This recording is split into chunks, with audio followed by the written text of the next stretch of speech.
Hey everybody, welcome back to the Movie Couple channel. I'm Wendy. I'm Dustin. And here is our non-spoiler review for Abominable. Abominable is directed by Joel Colton and Todd Wilderman, and it's about a magical Yeti finding his way home with the help of a couple of new friends. Abominable, they should call it adorable. I think that's kind of the connection that they were trying to make with this movie. It's so stinking cute. So first of all, I didn't actually watch any trailer. I don't think. I don't remember it. I don't remember watching any trailer. I don't think we did a reaction to Nope. an Abominable trailer. I do remember seeing the poster in the movie theater because it's like white and fluffy, and I remember touching it, and I was like, "This is so cute." And then my next thought was, how many more people just put their fingers where, and I don't know where their hands have been. And then I was like, I need to wash my hands immediately. But this was actually a film I missed at TIFF. I really, really, really wanted to see it. It didn't work out. I didn't get to see it at TIFF, but we got to go tonight and we got to watch it, and I am so glad. It's a story about a magical Yeti escaped captivity and finds a couple of new friends, and they kind of help him get back to where he's from, the Himalayas or Mount Everest. Yeah, and I have to admit, I really had no expectations going into this because I really did not see any trailer, very little promotional material for this. I think I might have seen like some snippets of a trailer, like in the background when I went to the store or something, and I was kind of like, huh, okay, it seems like a cheesy kids movie kind of thing. And I have to admit, I was very pleasantly surprised with this movie. It is adorable, it is cute, it is heartwarming, and it is very much geared towards kids. But something that I think they did incredibly well was have kid jokes, but not like kid humor kind of thing. Something jokes that kids would Jokes laugh for at. everyone. Yeah, but not like fart jokes kind of Oh, right. thing. Yeah, But that's definitely true. jokes and humor and comedy that would be very appealing to kids in a not, where grown-ups are like, "Oh my God." Yeah, but like both grown-ups and kids basically chuckled at a lot of the same jokes. Mm-hmm. So universally, it's hilarious across the board, and I really enjoy that. And I really like the story and how fleshed out it is because it's sometimes it's nice to go into a movie without seeing a trailer, so you Mm-hmm. kind of don't know what to expect. And this was the case with Abominable. It was really kind of a treat to not know what it is. So, base of the Yeah. story is teenage Yi, who was voiced by Chloe Bennett.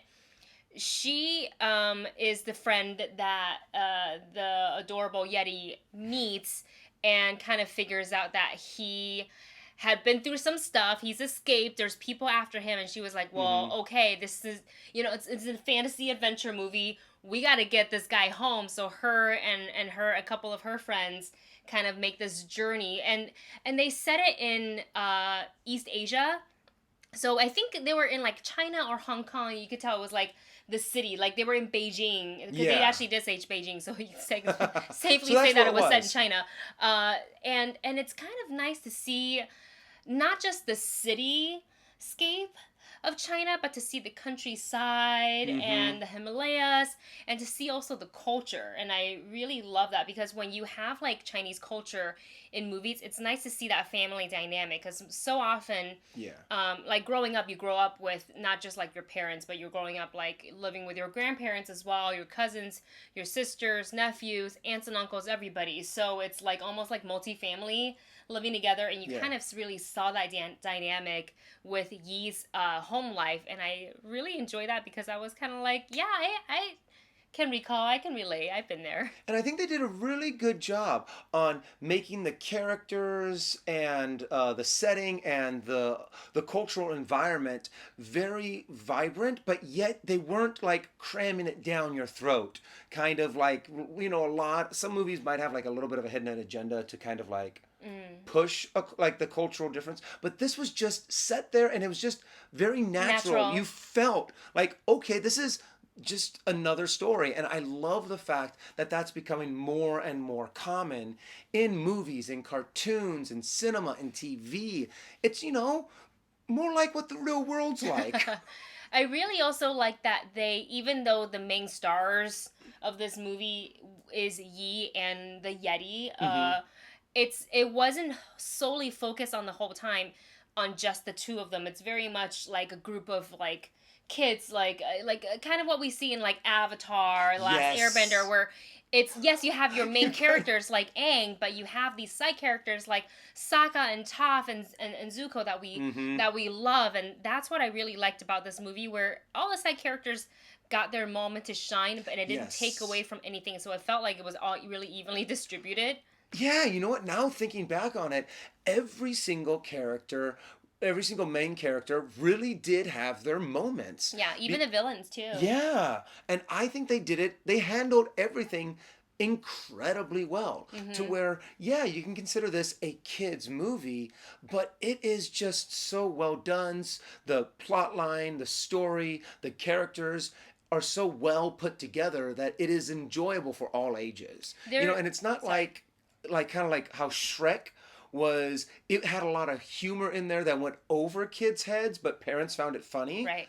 It was just very well put together, so it really is something everyone can enjoy. Yeah, and there's a lot of layers in this movie too, because it deals with not just a creature that is being held in captivity, who knows what's going to happen to it, Yeah. if he hadn't escaped, the group of kids trying to get him home, but also through kind of like the journey of learning about the Yeti, the kids discover a lot of things for themselves too, and it Yes. deals with hope, grief, self-discovery, a little bit of coming of age, Mm-hmm. family dynamic, and all of that Family, a lot of good is, family yeah, messages. and all of that is in there, and it's so nice to see, and they're not like, kind of like what you said before, they're not beating you over the head with it. It just Mm-hmm. progress naturally with the story, and you're just kind of like, oh my gosh. And this movie will get you in the feels. I teared up like probably like the later part of the second half onto the end. I was just kind of like emotional all the way through. And I think when you guys see the movie, when you get to that scene, you will know what it is. And I think you and I Yeah. can both agree. Mm-hmm. We kind of both teared up in the same scene. The music in this is fantastic. The animation and the Yes. coloring is Yes. gorgeous. I really want my own baby Yeti. Well, we kind of do. Oh, they're not coming over right Okay, now. fine. Nope. I wanted to bring up, I'd be like, I have a baby Yeti. They're not props. They're real. They're family.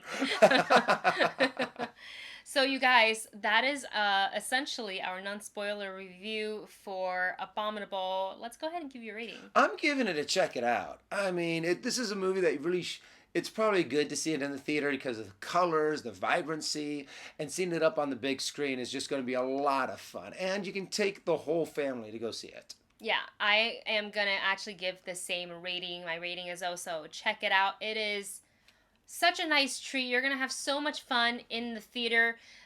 They not only have side characters that you will really enjoy all of them, there are also other creatures. I'm not even going to give anything away at all because I don't want to say that you guys are going to look for it. But when you see it, you're going to know it. And God, what a treat. You guys, check out this movie. Check out Abominable. It'll be in theaters on September 27th. And that's it for this non-spoiler review. Thanks for watching. We'll see you next time. Bye. Whoop!